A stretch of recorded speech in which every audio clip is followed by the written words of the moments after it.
Students, good morning. हम बात कर रहे थे श्वसन के बारे में। तो श्वसन के बारे में अब तक हमने क्या क्या पढ़ा है। सबसे पहले हमने श्वसन की परिभाषा के बारे में बात की थी। उनके बाद में तो श्वसन को मनुष्य का जो श्वसन तंत्र है उसके बारे में बात की थी। मनुष्य के श्वसन तंत्र में हमने लंग्स या फेफड़ों के बारे में, उनके बाद में जो श्वसन पथ पे बन रहा है या श्वसन का जो मार्ग बन रहा है उसमें भाग लेने वाले जो ऑर्गन है उसके बारे में बात की थी।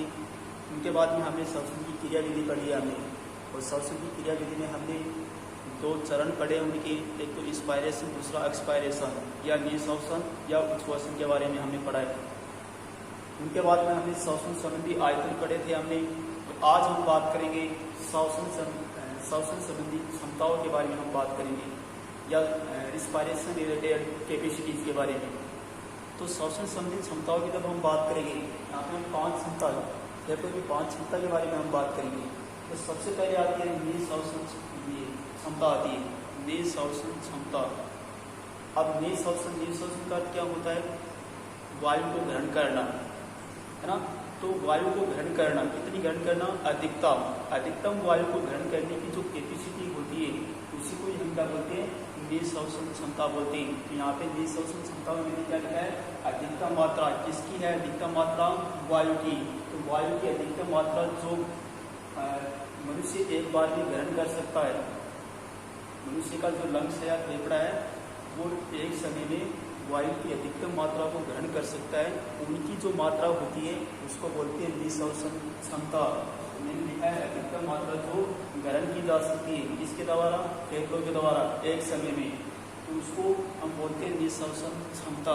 और निःश्वसन क्षमता बराबर होता है जवारी आयतन प्लस निःश्वसन आरक्षित आयतन, यानी जवारी आयतन प्लस निःश्वसन आरक्षित आयतन को अगर हम जोड़ते हैं तो इसकी मात्रा हो जाएगी निःश्वसन क्षमता की मात्रा हो जाएगी।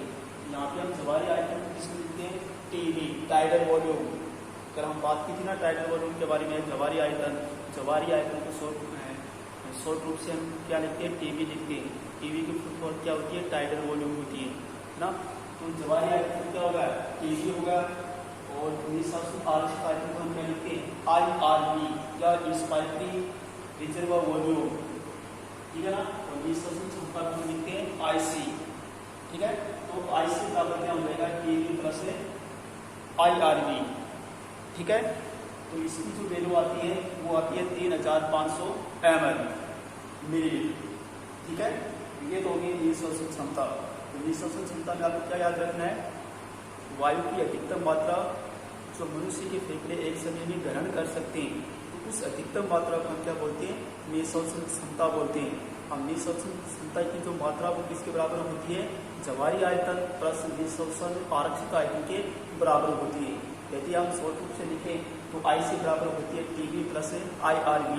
और यहाँ पे IC की जो मात्रा, IC का जो वैल्यू या मान आता है वो कितना आता है? 3500 ml। अब हम बात करते हैं उच्छ्वासित क्षमता। ये कौन सी क्षमता है? निःश्वसन क्षमता है। ये क्या है? उच्छ्वासित यानी वायु को बाहर निकालना। निःश्वसन में क्या है? वायु को ग्रहण करना। उच्छ्वासित क्षमता में क्या है कि हम एक समय में कितनी वायु को हम बाहर निकाल सकते हैं, है ना। उसकी जो कैपेसिटी होती है उसको बोलते हैं उच्छ्वासित क्षमता। इसको शॉर्ट रूप से क्या लिखेंगे? EC, एक्सपायरेटरी कैपेसिटीज, ठीक है। तो वायु की अधिकतम मात्रा जो बाहर निकाली जा सकती है एक समय में, तो एक समय में वायु की वह अधिकतम मात्रा जो फेफड़े बाहर निकालती है, एकदम निकाल सकती है, उसको हम क्या बोलेंगे? उच्छ्वासित क्षमता। अब उच्छ्वासित क्षमता किसके बराबर होती है? जवारी आयतन प्लस उच्छ्वासित आरक्षित आयतन के बराबर होती है। इसका फॉर्मूला क्या हो जाएगा? EC बराबर टीवी प्लस ERV। EC बराबर टीवी प्लस ERV। टीवी यहाँ पे क्या है? टाइडल वॉल्यूम या जवारी आयतन। और ERV क्या होता है? उच्छ्वासित आयतन। यहाँ पे EC का मान होता है 1500 ml। इसी प्रकार यहाँ पे तीसरी क्षमता आती है फेफड़ों की, वो आती है क्रियाशील क्षमता। इस में क्रियाशील आयतन के बारे में भी बात की थी कि एक बार बाहर निकालने के बाद शेष कितनी मात्रा शेष रहती है फेफड़ों में, उसको हम क्या बोलते हैं? क्रियाशील आयतन बोलते हैं ना। उसी के बारे में बात करें तो सामान्य उच्छ्वसन के बाद शेष वायु की मात्रा वो क्या कहलाती है? क्रियाशील अविशिष्ट क्षमता कहलाती है। क्रियाशील अविशिष्ट क्षमता को हम किससे शो करते हैं? FRC से। तो FRC बराबर क्या होता है? ERV plus RV। ERV क्या होता है? कुछ वस्तु आरक्षित आयतन होता है, और RV क्या होता है? अविशिष्ट आयतन होता है, जो कुछ हमने बात की थी। इसका मान आता है, वो आता है 2300 ml। ये तीसरी क्षमता होगी किसकी? फेफड़ों की। उनके बाद चौथी क्षमता है जैव क्षमता। जैव क्षमता या फिर वाइटल कैपेसिटी, इसको शॉर्ट रूप से बोलते हैं VC। तो VC की फुल फॉर्म होती है वाइटल, VITAL, वाइटल कैपेसिटी। ठीक है। तो जैव क्षमता क्या होती है कि यदि फेफड़े एक समय में कितनी वायु को बाहर निकालते हैं और कितनी वायु को वो ग्रहण करते हैं, यदि हम दोनों को जोड़ दें तो वो क्या हो जाएगी? जैव क्षमता हो जाएगी या VC हो जाएगी। तो अधिकतम ग्रहण की गई वह बाहर निकलने वाली जो वायु की जो मात्रा होती है उसको बोलते हैं वाइटल कैपेसिटी या जैव क्षमता। VC बराबर होता है IRV plus TB plus ERV। यदि हम इस तीनों को जोड़ दें आपस में तो वो किसकी वैल्यू आएगी? जैव क्षमता की मान आएगा। यहाँ पे VC का मान होता है 4600 ml, 4600 ml। उनके बाद आता है फेफड़ों की कुल क्षमता। फेफड़ों की कुल क्षमता, तो फेफड़ों की कुल क्षमता क्या है? अधिकतम प्रयास के बाद फेफड़ों में भरी जा सकने वाली वायु की मात्रा वो क्या कहलाती है? फेफड़ों की कुल क्षमता होती है। हम अधिकतम कितनी वायु को ग्रहण कर सकते हैं, है ना? कितनी वायु को ग्रहण कर सकते हैं, उनकी जो मात्रा होती है उसको हम क्या बोलते हैं? फेफड़ों की कुल क्षमता बोलते हैं TLC, total lungs capacity. TLC की फुल फॉर्म क्या होती है? Total lungs capacity. तो TLC बराबर होता है VC प्लस RV। तो TLC का जो मान होता है तो 5800 ml होता है। तो ये तो हो गई श्वसन संबंधी क्षमताओं के बारे में। तो श्वसन संबंधी क्षमताओं में आपको 5 क्षमता के बारे में आपको याद रखना है। पहले तो आपको निःश्वसन क्षमता, दूसरी उच्च वसन क्षमता, तीसरी क्रियाशील अविशिष्ट क्षमता, चौथी जैव क्षमता और पांचवी फेफड़ों की कुल क्षमता। ये 5 है। तो पांचों की आपको परिभाषा याद रखनी है, इनका फॉर्मूला याद रखना है और इसकी वैल्यू या मान याद रखना आपको। इनके बाद में नेक्स्ट टॉपिक के बारे में हम बात करेंगे कृत्रिम श्वसन के बारे में।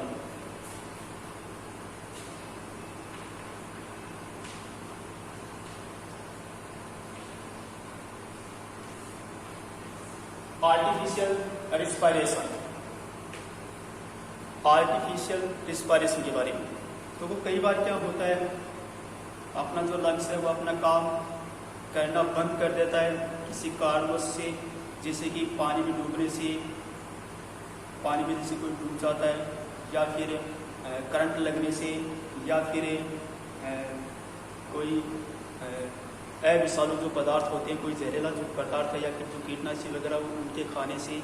तो कई बहुत सारे कारणों से क्या होता है, लंग्स या फेफड़े अपने काम करने बंद कर देते हैं। तो उस कंडीशन में ये ध्यान रखा जाता है कि यदि हार्ट बीट चल रही है, हृदय स्पंदन कर रहा है, फेफड़े अपना काम करना बंद कर दिया लेकिन हार्ट बीट या हृदय स्पंदन कर रहा है, हार्ट अपना काम कर रहा है, तो उस कंडीशन में हम क्या करते हैं, आर्टिफिशियल रिस्पायरेशन या कृत्रिम श्वसन का सहारा लेते हैं। हम एक टेक्निक आती है, एक तकनीक का नाम आता है कृत्रिम श्वसन। ठीक है ना। तो कृत्रिम श्वसन की अगर हम बात करें तो बहुत सारी कृत्रिम श्वसन की विधियाँ हैं, लेकिन हम कुछ यहाँ पे हम जो मोस्ट जो विधि की उसके बारे में बात करेंगे, मुख से मुख विधि, मुख से मुख श्वसन विधि के बारे में। ठीक है ना। तो मुख से मुख जो श्वसन विधि है उसके कुछ चरण होते हैं। चरणों में सबसे पहले चरण की अगर हम बात करें तो जिसका लंग्स काम नहीं कर रहा है तो उसे हम कौन सी विधि अप्लाई कर रहे हैं, मुख से मुख श्वसन विधि उस पर अप्लाई करेंगे हम। तो सबसे पहले एक हाथ में क्या उसकी गर्दन के नीचे रखते हैं और दूसरा हाथ हम उसके माथे पे रखते हैं। ठीक है ना। तो गर्दन के नीचे जो हमने हाथ लगाया उसको थोड़ा सा, गर्दन को थोड़ा सा ऊपर की तरफ उठाते हैं, जिसके वजह से उसकी जो गर्दन होती है उसमें क्या आ जाता है, थोड़ा सा खिंचाव आता है। ठीक है ना। तो थोड़ा सा उसको ऊपर की तरफ उठाएंगे। दूसरे चरण में हम क्या करते हैं, जिसका जो लंग्स काम नहीं कर रहा है, उसको पेशेंट बोल रहे हैं या रोगी बोल रही, तो उसकी सबसे पहले हम क्या करेंगे, उसकी जो नाक है वो उसके दूसरे हाथ के द्वारा उसकी नाक को हम क्या कर देते हैं, बंद कर देते हैं। तीसरे चरण में हम क्या करते हैं, उसके मुख उसके मुख पर मुख को ले जा करके हम जवारी आयतन से दुगुनी हवा को हम उसमें भरते हैं। अब जवारी आयतन की अगर हम बात करें, जवारी आयतन का मान कितना होता है, एक बार में 500 ml होता है और 1 मिनट में कितना होता है, 8000 ml होता है। तो जवारी आयतन की तुलना में जवारी आयतन से दुगुनी हवा को हम उसमें भरते हैं। अब भरने के बाद में हम क्या करेंगे, उसमें जो नाक को हमने जो बंद किया है उस नाक को हम क्या कर देंगे, खुला छोड़ देंगे। अब हम उसको ऑब्जर्वेशन करेंगे कि उसमें कुछ वसन या फिर उसकी नाक से हवा बाहर निकल रही है या नहीं निकल रही है, ठीक है ना। इस प्रकार की प्रोसेस के द्वारा या प्रक्रिया के द्वारा हम क्या कर सकते हैं, उसकी जान को बचा सकते हैं। ये हो गया कृत्रिम श्वसन के बारे में। अपना जो नेक्स्ट टॉपिक आता है श्वसन से संबंधित रोग, ठीक है ना। तो यहाँ पे अब हम बात करेंगे श्वसन से संबंधित कौन कौन से रोग हो सकते हैं। इसमें सबसे पहला रोग आता है अस्थमा के बारे में। अस्थमा या दमा, इसके बारे में आपने सुना ही होगा। तो अस्थमा या जो दमा जो रोग होता है वो एलर्जी कारकों की वजह से होता है। एलर्जी कारक कोई कुछ भी हो सकता है, कोई धूल मिट्टी का कण भी हो सकता है, कोई परागकण भी हो सकता है, या फिर कोई खाद्य पदार्थ हो सकता है ना। तो उसकी वजह से दमा रोगियों में या फिर अस्थमा की जो बीमारी होती है, तो अस्थमा की बीमारी में क्या होता है, सांस लेने में कठिनाई होती है। लंग्स के अंदर या फेफड़ों के अंदर जो श्वसनिकाएँ होती है उसमें क्या आ जाती है, सूजन आ जाती है, जिसकी वजह से सांस लेने में कठिनाई होती है। अगर अस्थमा का जब दौरा पड़ता है तब सांस को बाहर निकालते समय क्या होता है, सीटी की आवाज़ आती है।